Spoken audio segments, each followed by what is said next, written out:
የአማራ ህዝብ ጥያቄ እንደ ህዝብ ግልጽ ነው። ሁሉም የኢትዮጵያ ህዝብ የሚያውቀው ጥያቄ ነው። በርካቶች ቢሆኑም እኔ በአምስት ዋና ዋና ዘርፎች ነው ማስቀምጠው።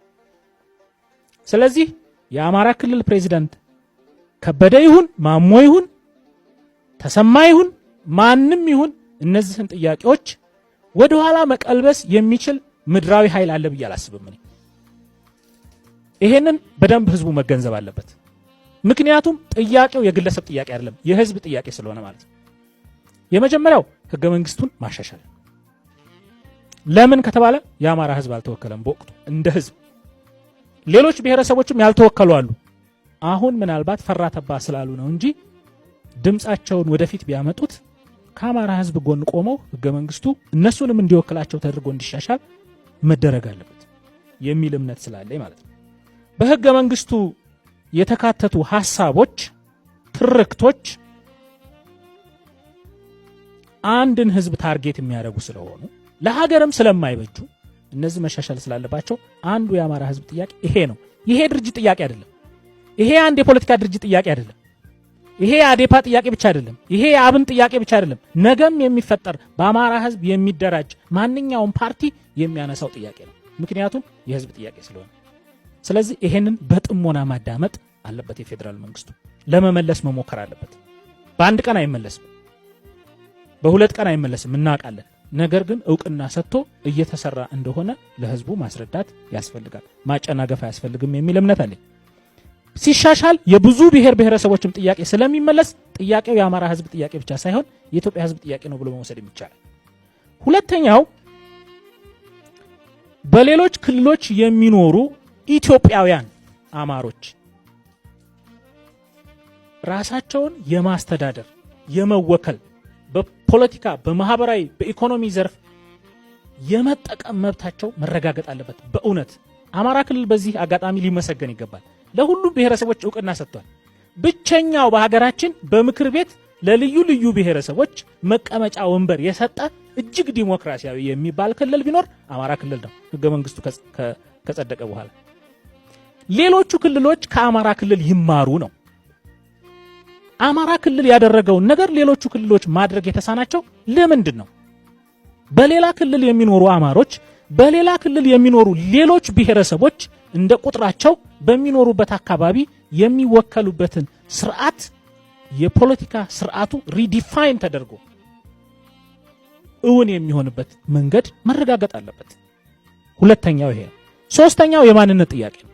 የማንነት ጥያቄ በመሰረቱ የአማራ እና በአማራ አካባቢዎች ያሉ ጥያቄዎች ብቻ አይደለም። አማራ በህገ መንግስቱ ባለመወከሉ ያኔ ክልሎች ሲካለሉ ለአማራ የሚቆረቆሩ ሰዎች ባለመኖራቸው የአማራ መሬቶች በጎንደር፣ በሸዋ፣ በጎጃም፣ በወሎ ለሌላ እንዲካለሉ ተደርጓል። ይሄ ትክክል አይደለም የሚለውን ጥያቄ መንግስት እውቅና ሰጥቶ እዛ አካባቢ ላይ የሚኖሩ ማህበረሰቦችን አነጋግሮ ፖለቲካዊ መፍትሄ መስጠት አለበት። ይሄ ጥያቄ ከአዋሽ እስከ ቦረና ድረስ በኦሮሚያና በሶማሌ ክልል መካከል የወሰን ጥያቄ ችግር አለ። አፋርና ሶማሌ አካባቢ የወሰን ጥያቄ ችግር አለ። አሁንም ደቡብ አካባቢ ብዙ የወሰን ጥያቄዎች አሉ። ጉራጌም አካባቢ እየተነሱ ያሉ የወሰን ጥያቄዎች አሉ፣ አዲስ አበባን ጨምሮ ማለት ነው። እነዚህን ሴትል የሚያደርግ መፍትሄ መንግስት በአፋጣኝ ወደ ተግባር መግባት አለበት የሚል እምነት አለኝ። ስለዚህ እነዚህ እውቅና ተሰጥቷቸው መኬድ አለባቸው። ሶስተኛው የአማራ ህዝብ ጥያቄ ይሄ ነው። ሁሉም ይሄን ለማስፈጸም የነደፉት ስትራቴጂ ነው እንጂ የሚለየው ሁሉም በአማራ ስም የተደራጁ ፓርቲዎች እነዚህ አጀንዳዎች አሏቸው።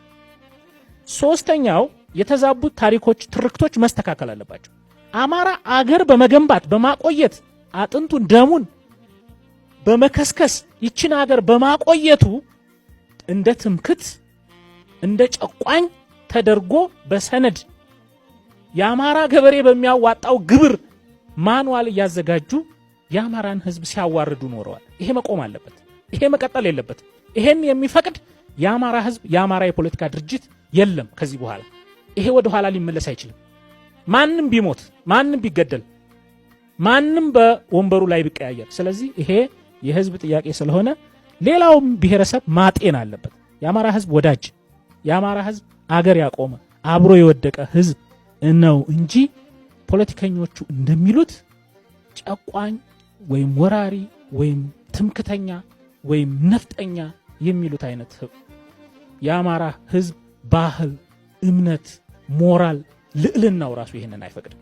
ከዛ ባህል፣ ከዛ ልዕልና፣ ከዛ ታሪክ፣ ከዛ የሞራል ማማ ላይ ደግሞ ማንም ምድራዊ ኃይል አያወርደው። አማራን ማውረድ አልቻሉም። ላለፉት 50 ዓመታት ይሄንን ሰርተዋል። አማራን ግን ካለው የታሪክ የባህል የሞራል ልዕልና ላይ ማንም ሊያወርደው አይችልም። ይሄንን መገንዘብ ያስፈልጋል።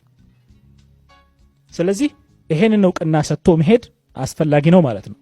ስለዚህ የተዛቡ የታሪክ ትርክቶችን በስርዓተ ትምህርት ጭምር ውስጥ በማካተት ልጆቻቸውን እየበረዙ ያሉ ክልሎች ይሄንን ነገር አጢነው ይቺ ሀገር አብረን መገንባት ማስቀጠል ስላለብን ማስተካከል አለባቸው የሚል እምነት አለኝ። ሌላው ማህበራዊ ፍትህ ነው። አምስተኛው የአማራ ህዝብ ጥያቄ ማህበራዊ ፍትህ ነው።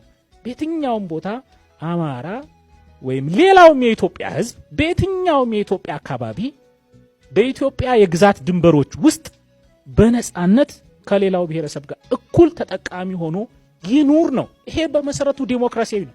ይሄ በመሰረቱ የሰብአዊ መብት ጥያቄ ነው። የዲሞክራሲ ጥያቄ ነው። የአንድ ብሔር ጥያቄም አይደለም።